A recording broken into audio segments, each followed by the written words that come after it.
నమస్తే సార్. నమస్తే. Sir poll pulse అని చెప్పి ఒక సర్వే వచ్చింది. ఆ సర్వే ప్రకారం ఎవరు గెలిచే అవకాశాలు ఉన్నాయంటారు సార్? రోజుకు ఒక సర్వే వస్తూనే ఉంది. ఇప్పటికే మనమే చాలా సర్వేలు చెప్పుకున్నాం. నాకు తెలిసి ఒక 40 సర్వేలన్నా కనీసం వచ్చుంటాయి. ఇప్పుడు కొత్తగా 2 సర్వేలు గురించి చెప్పుకోవాలి. ఒకటేమో పోల్ పల్స్, ఇంకోటేమో ఆర్టీవీ రవిప్రకాష్ చేసిన సర్వే. సో, రవిప్రకాష్‌ది ఆల్రెడీ నేను రాయలసీమది చెప్పాను. అప్పుడే చెప్పాను. రాయలసీమలో ఆయన చెప్పిన సర్వేని బట్టి తెలుగుదేశం వస్తదని ఆయన చెప్పబోతున్నాడనేది ఆల్రెడీ చెప్పేశాను.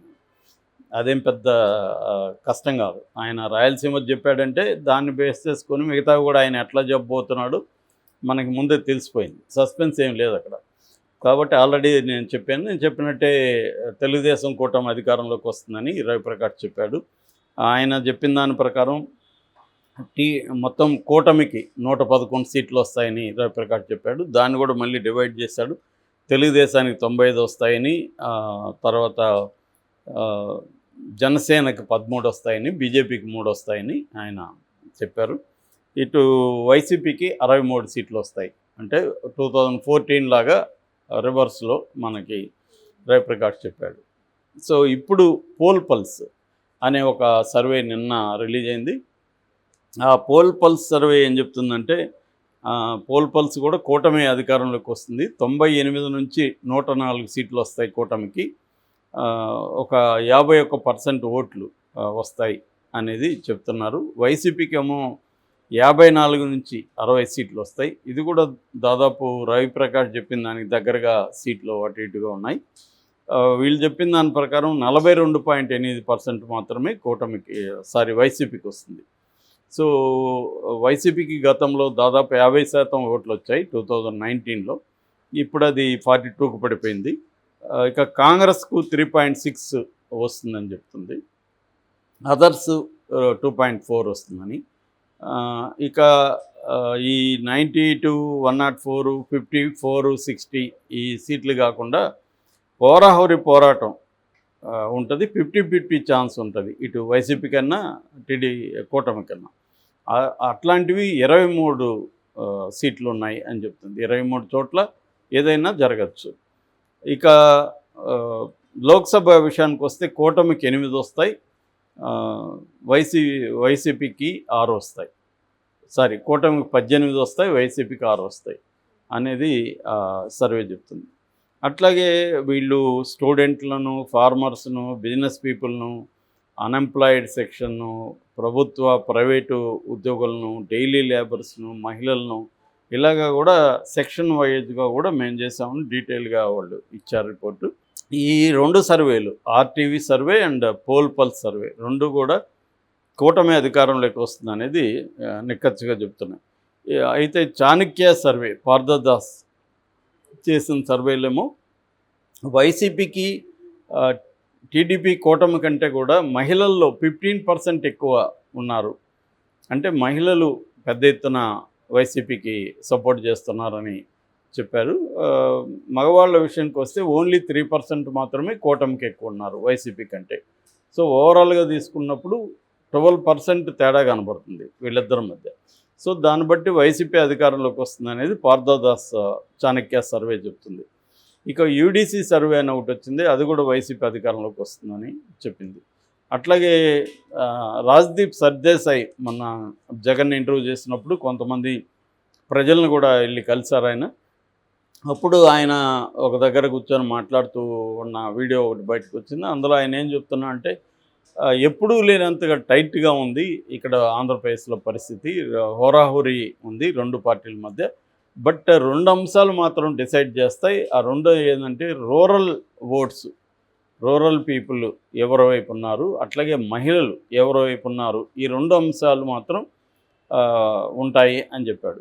దాన్ని వైసీపీ వాళ్ళు ఇండైరెక్ట్గా మాకు రూరల్ ఓటు మా వైపే ఉంది, మహిళలు మా వైపే ఉన్నారు, అర్బన్ అండ్ మెన్ వీళ్ళు మాత్రమే కూటమి వైపు ఉన్నారు కాబట్టి మేమే గెలుస్తామని వాళ్ళు చెప్పారు. అది కొంతవరకు నిజమే. ఎందుకంటే ఏది నిజం, రూరల్ ఓటు ఎవరి వైపు ఎక్కువగా ఉంటే వాళ్ళు గెలుస్తారు. ఇక్కడ మన తెలంగాణలో కూడా చూసాం కదా. తెలంగాణలో అర్బన్ ఏరియాలో బీఆర్ఎస్కి స్ట్రాంగ్గానే ఉంది, కానీ రూరల్ ఓటు షిఫ్ట్ అయింది కాంగ్రెస్ వైపు. సో అందుకని రూరల్ ఓట్ అనేది ప్రెడామినెంట్గా ఉంటుంది. అక్కడ కూడా ఇప్పుడు ఏంటంటే ఈ పథకాలు తీసుకున్న వాళ్ళు దాదాపు 2 కోట్ల మంది ఉన్నారు, రకరకాల పథకాలు. అందులో కూడా ప్రధానంగా రూరల్ అండ్ మహిళలకు రకరకాల పథకాలు అందుతున్నాయి. సో వాళ్ళందరూ కూడా మనకి ఎవరు వచ్చినా కూడా ఇవి ఇవ్వరేమో, జగన్ అయితే ఆల్రెడీ 5 ఏళ్ళు ఇచ్చాడు. రెండోది ఏంటంటే ఇంతకుముందుకి జగన్ ప్రభుత్వానికి తేడా, ఇంతకుముందు పథకాలు జనాల్లోకి వెళ్ళేసరికి మధ్యలో లీకేజెస్ ఎక్కువ ఉంటాయి. మధ్యలో మధ్యవర్తులు వాళ్ళు వీళ్ళు తినేయడాలు రకరకాలుగా ఉంటాయి. కమిషన్లు ఇవన్నీ ఇప్పించడానికి కమిషన్, మనకు వచ్చే పథకానికి మనకు రావాలంటే కమిషన్ ఇవ్వాలి. ఇట్లాంటివి ఉండేవి. జగన్ వచ్చి ఏం చేశారు, డీబీటీ పెట్టాడు, డైరెక్ట్ బెనిఫిషియరీ ట్రాన్స్ఫర్. కాబట్టి డైరెక్ట్గా బెనిఫిషియరీ అకౌంట్లోకి వెళ్ళిపోతున్నాయి డబ్బులు, ఎటువంటి లీకేజెస్ లేవు. ఇది బాగా అలవాటైపోయారు. లేకపోతే నిజానికి ఇంతకుముందంతా ఈ ముసలోళ్ళు వీళ్ళందరూ పెన్షన్ వాళ్ళందరూ పోయి తీసుకునేవాళ్ళు, ఎక్కడికో వెళ్ళి ఏదో ఆఫీసుల చుట్టూ తిరిగి తీసుకునేవాళ్ళు. ఇవాళ ఇళ్లల్లో ఈగిపోతే వాళ్ళు హర్ట్ అయిపోతున్నారు, ఎందుకంటే అలవాటు చేసేసారు. 4 ఏళ్ళుగా జగన్ 5 ఏళ్ళుగా అలవాటు చేసేసారు. అందువల్ల ఇప్పుడు ఒక నెల మీరు వెళ్ళి తీసుకోండి అంటే కూడా వాళ్ళు రకరకాలుగా మాట్లాడుతున్నారు. దాని మీద తీవ్రమైన విమర్శలు వస్తున్నాయి.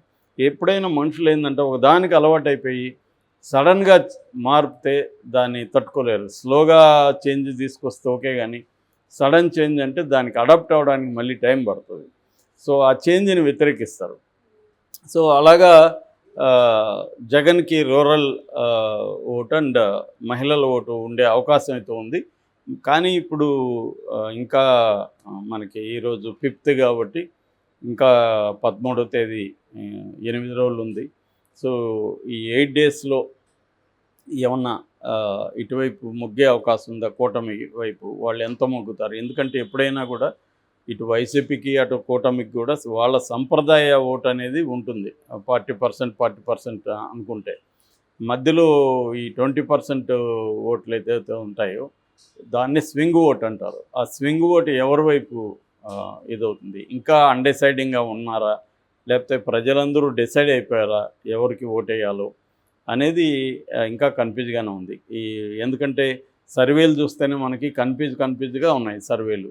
కొన్ని సర్వేలు ఏమో ఈ తెలుగుదేశం కూటమి, కొన్ని సర్వేలు వైసీపీ అంటున్నాయి. ఇప్పుడు ఈవెన్ ఆర్టీవీ సర్వే కూడా కొంత సంచలనమే క్రియేట్ చేసింది. ఎందుకంటే చాలా కాలం తర్వాత రవిప్రకాష్ కనబడి ఆయన చెప్పడం. సో ఒకప్పుడు 2004లో రవిప్రకాష్ TV9లో అప్పట్లో తెలుగుదేశం రాదు కాంగ్రెస్ వస్తుందని చెప్పినప్పుడు ఎవరు కూడా నమ్మలేదు, కానీ అదే నిజమైంది. సో మళ్ళీ అదే రవిప్రకాష్ ఇప్పుడు చాలా డీటెయిల్గా సర్వే చేసి ఆయన డీటెయిల్గా 2-3 రోజులు ప్రజెంట్ చేశాడు. మరి ఆ సర్వే నిజమవుతుందా లేదనేది చూడాలి. మరోవైపు ఈనాడు కూడా సర్వే చేసింది. ఈనాడు ఎట్లాగో తెలుగుదేశం పత్రిక కాబట్టి తెలుగుదేశం వస్తుందని చెప్తుంది తప్ప తెలుగుదేశం రాదని ఈనాడు చెప్పదు కదా. కాబట్టి అది కూడా సిమిలర్గానే రవిప్రకాష్ సిమిలర్గా ఉంది. మరి రవిప్రకాష్ కూడా జగన్ క్యాంటీ అనేది ఎప్పటి నుంచో అందరికీ తెలిసిన విషయమే. కాబట్టి ఆ సర్వే ఎంత నమ్మాలి అనేది వైసీపీ వాళ్ళు ప్రశ్నిస్తూ ఉన్నారు. దాని మీద వీడియోలు కూడా వాళ్ళు పెడుతున్నారు.